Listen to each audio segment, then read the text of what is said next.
সবাইকে স্বাগত জানাচ্ছি। আমি ফিরোজ তোহা। শুরুতেই সংবাদ শিরোনাম জানিয়ে দেব এই মুহূর্তে হাতে পাওয়া সর্বশেষ গুরুত্বপূর্ণ আপডেট বাংলা সংবাদ। শুরুতেই থাকছে বন্ধ হয়েছে ভারী বৃষ্টিপাত, উন্নতি হচ্ছে বন্যা পরিস্থিতির। বাংলাদেশের পূর্বাঞ্চল ভারতের ত্রিপুরা রাজ্যে গত ২৪ ঘন্টায় ভারী বৃষ্টিপাত হয়নি।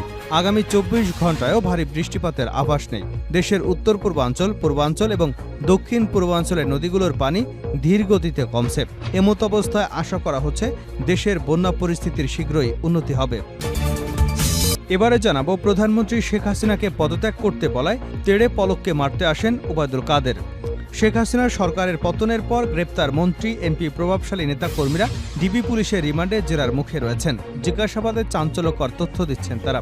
ছাত্র আন্দোলনের সময় অবস্থা বেগতিক দেখে শেখ হাসিনাকে প্রধানমন্ত্রীর পদে ইস্তফা দিতে বলেছিলেন সাবেক তথ্য ও প্রযুক্তি প্রতিমন্ত্রী জুনায়েদ আহমেদ পলক। এ নিয়ে সেদিন গণভবনে তুলকালাম হয় বলে জানিয়েছেন পলক।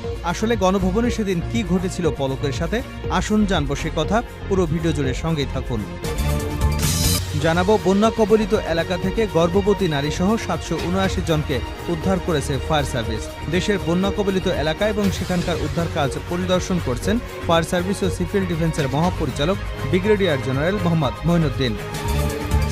এবারে থাকছে বন্যা দুর্গত মানুষের সহায়তা করতে দেশবাসীর প্রতি আহ্বান জানিয়েছেন জাতীয় পার্টির চেয়ারম্যান জি এম কাদের। দেশবাসীর উদ্দেশ্যে তিনি বলেছেন, যে যেভাবে পারেন বন্যার্ত মানুষের পাশে দাঁড়ান। এ সময় জাতীয় পার্টির চেয়ারম্যান বলেন, বন্যা দুর্গতরা আমাদের ভাই, আমরা তাদের পাশে ছিলাম, পাশে আছি এবং পাশে থাকব। এমন মানবিক বিপর্যয়ে ভাইদের পাশে আমরা সবসময় থাকব। একই সঙ্গে বন্যা পরবর্তী পুনর্বাসন কাজেও জাতীয় পার্টি দুর্গত মানুষের পাশে থাকবে। এবারে থাকছে, প্রয়োজন হলে বাংলাদেশ থেকে ভারতের সিকিম, ত্রিপুরায় ত্রাণ সহায়তা পাঠানো হবে বলে জানিয়েছেন অন্তর্বর্তীকালীন সরকারের ডাক ও টেলিযোগাযোগ ও তথ্য প্রযুক্তি উপদেষ্টা নাহিদ ইসলাম। শুক্রবার বিকেলে নিজের ভেরিফাইড ফেসবুক আইডি থেকে এক পোস্টে একথা বলেন তিনি। ওই পোস্টে নাহিদ ইসলাম লিখেছেন, বাংলাদেশ জুলাই গণঅভ্যুত্থানের স্পিড এবং দেশ রক্ষায় ঐক্যবদ্ধ এবং যে কোনো সংকট মোকাবেলায় প্রস্তুত। বাংলাদেশের অন্তর্বর্তীকালীন সরকার, সংগ্রামী ছাত্র জনতা এবং সশস্ত্র বাহিনী, আইনশৃঙ্খলা রক্ষাকারী বাহিনী নিরলসভাবে উদ্ধার এবং ত্রাণ কার্যক্রম করে যাচ্ছেন বন্যা কবলিত এলাকায়। বিভিন্ন সামাজিক সংগঠন, প্রবাসী বাংলাদেশি, দেশপ্রেমিক ব্যবসায়ীরাও সহযোগিতা করছেন। ইনশাল্লাহ আমরা দ্রুত দুর্যোগকালীন সময় কাটিয়ে উঠতে পারব। প্রয়োজন হলে বাংলাদেশ থেকে সিকিম, ত্রিপুরায়ও ত্রাণ পাঠানো হবে। এবং সর্বশেষ জানাবো হৃদয় বিদারক সংবাদ, বন্যার্তদের উদ্ধারে গিয়ে যুবকের মৃত্যু। ফেনীতে বন্যা দুর্গতদের উদ্ধারে গিয়ে ফেনীতে ডুবে সাইফুল ইসলাম সাগর নামের এক যুবকের মৃত্যু হয়েছে। শুক্রবার দুপুরে স্থানীয় ইপি সদস্য মোহাম্মদ ইউনুস মৃত্যুর বিষয়টি নিশ্চিত করেছেন। তিনি জানান, সাগরের মরদেহ এখন পর্যন্ত বাড়িতে আনা হয়নি। এর আগে গতকাল বৃহস্পতিবার পানিতে ডুবে তার মৃত্যু হয়। এতক্ষণ শিরোনাম শুনছিলেন, এবার বিস্তারিত। প্রিয় দর্শক, আপনি যদি এই চ্যানেলে নতুন হয়ে থাকেন, ভিডিওটি দেখতে দেখতে চ্যানেলটি সাবস্ক্রাইব করে আমাদের সঙ্গেই থাকুন। আর এই ভিডিও সম্পর্কে আপনি আপনার মূল্যবান মতামতটি কমেন্ট বক্সে জানিয়ে দিন। আর হ্যাঁ প্রিয় দর্শক, জানিয়ে দিন ভিডিওটি কোথা থেকে দেখছেন। বন্ধ হয়েছে ভারী বৃষ্টিপাত, উন্নতি হচ্ছে বন্যা পরিস্থিতির। বাংলাদেশের পূর্বাঞ্চল ভারতের ত্রিপুরা রাজ্যে গত ২৪ ঘন্টায় ভারী বৃষ্টিপাত হয়নি। আগামী ২৪ ঘন্টায়ও ভারী বৃষ্টিপাতের আভাস নেই। দেশের উত্তর পূর্বাঞ্চল, পূর্বাঞ্চল এবং দক্ষিণ পূর্বাঞ্চলের নদীগুলোর পানি ধীরে ধীরে কমতে শুরু করেছে। এমত অবস্থায় আশা করা হচ্ছে দেশের বন্যা পরিস্থিতি অচিরেই স্বাভাবিক হয়ে আসবে।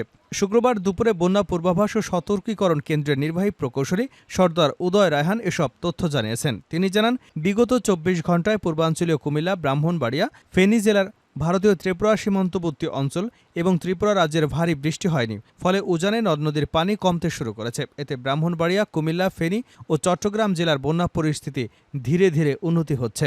বন্যা পূর্বাভাস ও সতর্কীকরণ কেন্দ্রের পূর্বাভাস অনুযায়ী আগামী ২৪ ঘন্টায় দেশের উত্তর পূর্বাঞ্চল, পূর্বাঞ্চল, দক্ষিণ পূর্বাঞ্চল এবং তৎসংলগ্ন এলাকায় ভারী বৃষ্টিপাতের আভাস নেই। ফলে দেশে বন্যা পরিস্থিতির উন্নতি হবে বলে আশা করা হচ্ছে।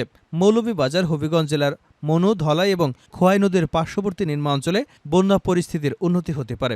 একই সঙ্গে ফেনী, কুমিল্লা ও চট্টগ্রাম জেলার মুহুরী, গোমতী এবং হালদা নদীর পার্শ্ববর্তী নিম্নাঞ্চলে বন্যা পরিস্থিতির উন্নতি হতে পারে। চট্টগ্রামের ফটিকছড়িতে আজ শুক্রবার সকাল থেকেই হালদা নদীর পানি কমতে শুরু করেছে। এতে ওই এলাকার বন্যা পরিস্থিতির উন্নতি হচ্ছে বলে জানিয়েছেন উপজেলা নির্বাহী কর্মকর্তা মোজাম্মেল হক চৌধুরী। তিনি বলেন, পানি নামছে ধীরে ধীরে।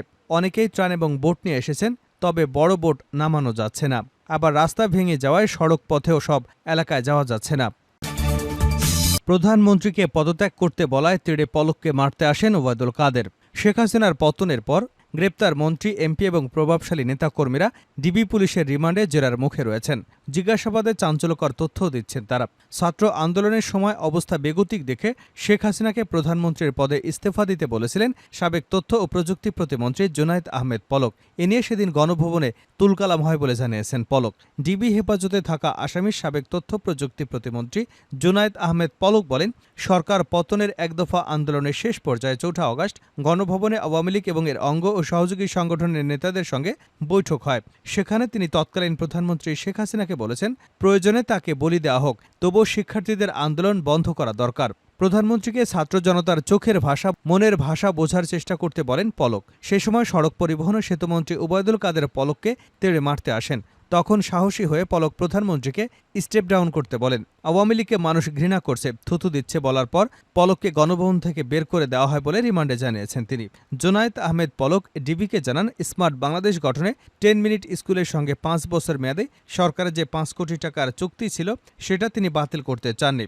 জোর করে ওই চুক্তিটি বাতিল করান সাবেক শিক্ষামন্ত্রী মহিবুল হাসান চৌধুরী নওফেল। কারণ 10 মিনিট স্কুলের অন্যতম কর্ণধার আইমন সাদেক আন্দোলনকারী ছাত্রদের পক্ষে ফেসবুকে স্ট্যাটাস দিয়েছিলেন। তারা তাদের ফেসবুক প্রোফাইল লাল করেছিলেন।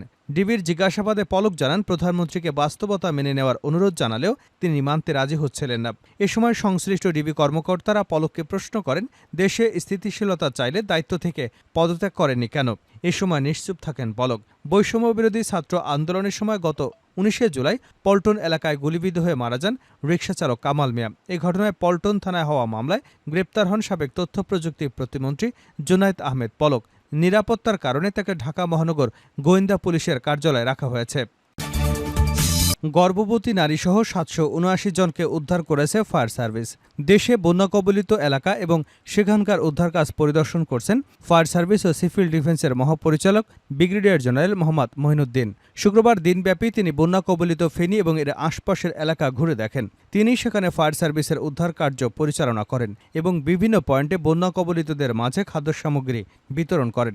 এ সময় অধিদপ্তরের পরিচালক সহ বিভিন্ন স্তরের কর্মকর্তারা উপস্থিত ছিলেন। 21 আগস্ট থেকে 23 আগস্ট বিকাল 4টা পর্যন্ত দুর্গত এলাকার বিভিন্ন স্থানে আটকে পড়া 779 জন নারী, পুরুষ এবং শিশুকে উদ্ধার করে নিরাপদ আশ্রয়ে স্থানান্তর করেছে ফায়ার সার্ভিস। তাদের মধ্যে 5 জন গর্ভবতী নারী এবং 19 জন বৃদ্ধ রয়েছেন। যে যেভাবে পারেন বন্যার্ত মানুষের পাশে দাঁড়ান জেএম কাদের। বন্যা দুর্গত মানুষের সহায়তা করতে দেশবাসীর প্রতি আহ্বান জানিয়েছেন জাতীয় পার্টির চেয়ারম্যান জেএম কাদের।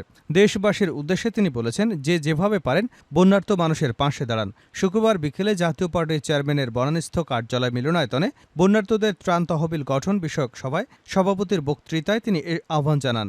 এ সময় জাতীয় পার্টির চেয়ারম্যান বলেন, বন্যা দুর্গতরাই আমাদের ভাই, আমরা তাদের পাশে ছিলাম, পাশে আছি এবং পাশে থাকব। এমন মানবিক বিপর্যয়ে ভাইদের পাশে আমরা সবসময় থাকব।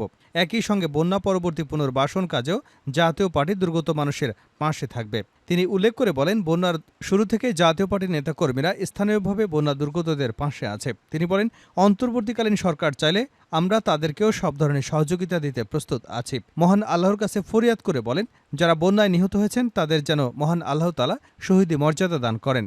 জাতীয় পার্টির মহাসচিব মুজিবুল হক চুন্নু বলেন, কোনো সতর্কীকরণ ছাড়া ভারত বাঁধ খুলে দেবার কারণে বাংলাদেশে এই ভয়াবহ বন্যা। আন্তর্জাতিক আইন অনুযায়ী উজানের কোনো রাষ্ট্র যদি নদীর গেট খুলে দেয় তাহলে অবশ্যই ভাটির দেশগুলোকে আগাম জানিয়ে দেবার বিধান রয়েছে।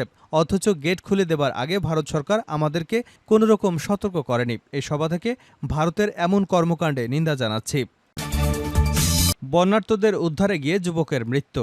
ফেনীতে বন্যা দুর্গতদের উদ্ধারে গিয়ে পানিতে ডুবে সাইফুল ইসলাম সাগর নামের এক যুবকের মৃত্যু হয়েছে।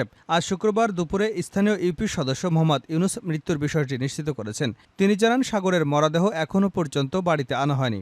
এর আগে গতকাল বৃহস্পতিবার পানিতে ডুবে তার মৃত্যু হয়। সাগর লক্ষ্মীপুরের রামগঞ্জ উপজেলার করপাড়া ইউনিয়নের 2 নম্বর ওয়ার্ডের দক্ষিণ শ্যামপুর গ্রামের আলিমুদ্দিন ব্যাপারীর বাড়ির শহীদুল্লাহ মিয়ার ছেলে। পেশায় তিনি রাজমিস্ত্রি, থাকতেন চট্টগ্রামে। স্থানীয় সূত্র জানায়, সাগর চট্টগ্রামে রাজমিস্ত্রি নির্মাণ শ্রমিকের কাজ করতেন। ফেনীসহ কয়েক জেলায় বন্যা দুর্গতদের উদ্ধারে তার সেখানকার বন্ধু এবং সহকর্মীরা উদ্যোগ নেন। এতে বৃহস্পতিবার ফেনীতে বন্ধুদের সঙ্গে বন্যায় দুর্গতদের উদ্ধার কাজে আসেন।